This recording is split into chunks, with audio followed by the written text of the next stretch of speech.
Yeah. I mean, the short answer is, Eddie Money had 2 tickets to paradise, but I take him as a human being, hoping that someone will accompany him to a place that is not, at least literally, in the third heaven. I feel like I could interpret that as him saying, maybe you can be my barometer there, honey, but I feel like with him saying, oh, I consider this person who bought 2 tickets to paradise to be a human, therefore paradise is located on earth. I feel like that is insinuating that he considers Adam to be a human person formed by God on earth and that paradise is on earth. 2 tickets to paradise, Eddie Money thing. That's a song. I know it's a song, but he's saying that the singer that wrote it is human. Therefore, he doesn't think paradise is in heaven. That's really dumb. It is really dumb. This is the anachronistic part that I'm talking about. He's importing this modern notion of what he thinks paradise is. The Christian community has reoriented things so that these things are actually on earth, but that's not how these first century Jewish Christians were thinking. I showed you the source material of the Apocalypse of Moses. There's also this Apocalypse of Baruch that place paradise in the third heaven. These are like Jewish works and Christian works that say that paradise is in the third heaven. But this motherfucker comes in here and he's sitting there and he's telling us, oh, no, paradise was on earth because this fucker wrote a song talking about paradise. How does that make sense? My serious point, by way of that is that, we use paradise, in a generic way. It's not originally used for the Garden of Eden story, borrowed, linguistically from elsewhere, but is applied to that as this primordial, supposedly perfect place. And of course, that gets used for the heavenly realm, but that gets used for the new heavens and the new earth, including the new earth, right? In Revelation, right? God's dwelling among human beings. And so certainly the use of that term, I would not think in and of itself justifies relocating the Genesis 2 and 3 story to the celestial realm. Well, I mean, we're not saying to relocate the Genesis interpretation to the celestial realm. Paul is the one that's locating paradise in the celestial realm, which he says celestial realm, but I mean, that kind of gives it this air of like another dimension, right? Like the realm, like the quantum realm. Yeah, it's like the fucking quantum realm. You got to wear the fucking Ant-Man suit in order to get there or some shit. No, it's a physical place to the first century Jewish Christians. And for McGrath to sit there and be so anachronistic at this point that he's importing our understanding of the heavens into Paul's words and into the concept that we're even discussing here. I think it's ridiculous. But then McGrath goes one bit further and he says that, oh, I don't think this is any reason to reinterpret Genesis to be about a third heaven or anything like that. I don't know what the authors were thinking in Genesis. I don't know if they were originally thinking of heaven, but that doesn't matter. It doesn't matter how the original authors thought. And this is the biggest problem with historicists now, is that they have a problem, a deep problem with thinking about Paul as reinterpreting scripture. So however the Septuagint authors or the original authors of the Old Testament were writing and they were thinking about these events, however they were thinking about it, that's obviously not how Paul was thinking about it, because Paul was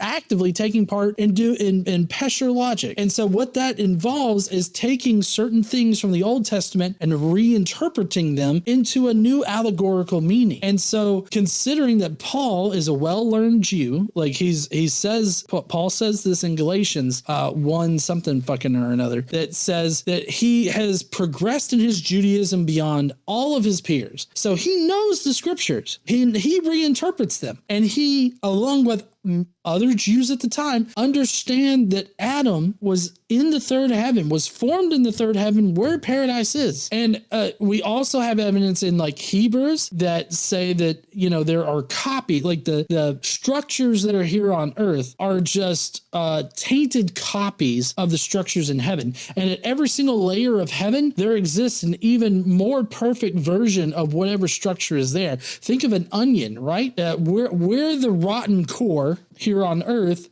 and as you progress outward, you have better and better fucking onion shells. I don't know what you call them, onion layers, until you get to the seventh heaven, right? That's the most perfect. That's where God is. paradise. That's where Christ is. That's where the heavenly angels are, these incorporeal angels. This is the cosmology of first century Christians and Jewish Christians. So it seems like McGrath here doesn't even know his specialty area. He's supposed to know this shit. This is supposed to be standard. This is known throughout the scholarship that this was the thing. But for some reason, McGrath doesn't know about it. Why could that be? I don't know. I don't know why he doesn't know. But it kind of seems like he should. Now, there were people who interpreted the story in Genesis 1 as about a prototypical celestial human being in whose image then the earthly is made, right? You get that in Philo. You get that in some Jewish mysticism and Gnosticism, had some echoes of that idea. But that's not the human being that ends up getting into trouble and needs redemption and things like that. And so, see, that's just not true, because in this particular concept of Adam being a divine being, Adam and Eve were fashioned in the third heaven in paradise. And then Eve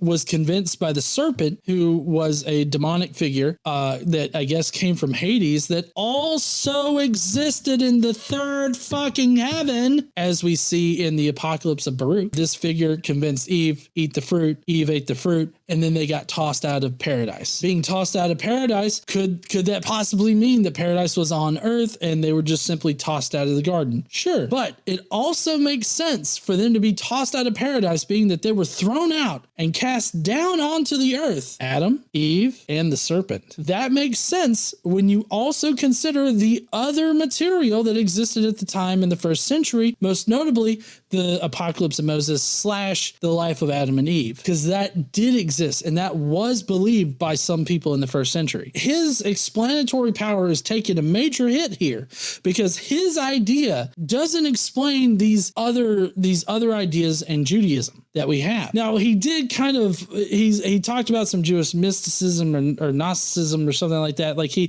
mentions that as like, oh yeah, there were some of these people that were kind of like weird or something like that. Like he really kind of downplays that idea, but he makes it out to be like, oh, well, this was the idea that was going around, not these fringe fucks. If that were the case, then I don't think that Christianity would have ever gained a foothold. Like if it was so crazy and so out there that the Jews and Jewish Christians wouldn't have accepted it, then Christianity just simply wouldn't have even started. But it's proven wrong by the fact that Jews and Jewish Christians did believe this. So it's still not, if one wanted to make a case for Paul views Jesus as somehow embodying that primordial Adam, but he calls him the last Adam, right? Not the first Adam and then the earthly Adam, the second Adam, or something like that.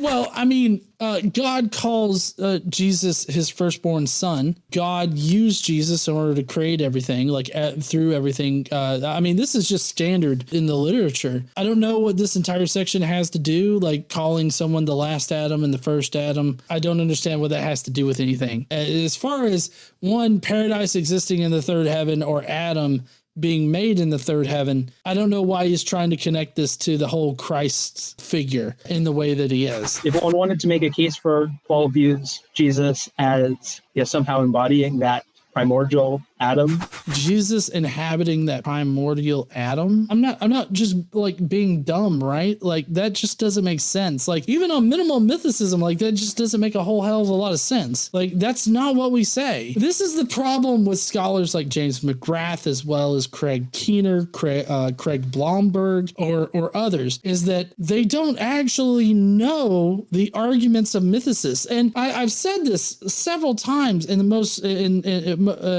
recently, that it can only help their position for them to know what the mythicist position is. Like the strongest mythicist position, it's hard to say mythicist so many times. The strongest position is to take on the academic position. It's not to brush off the academic position for internet laymen that adhere to the position. Actually tackle the academic position, because this entire interview here, this entire question just makes James McGrath look incredulous. It does, because he's not interacting with the actual argument. So he's just taking down a straw man that he's already invented himself.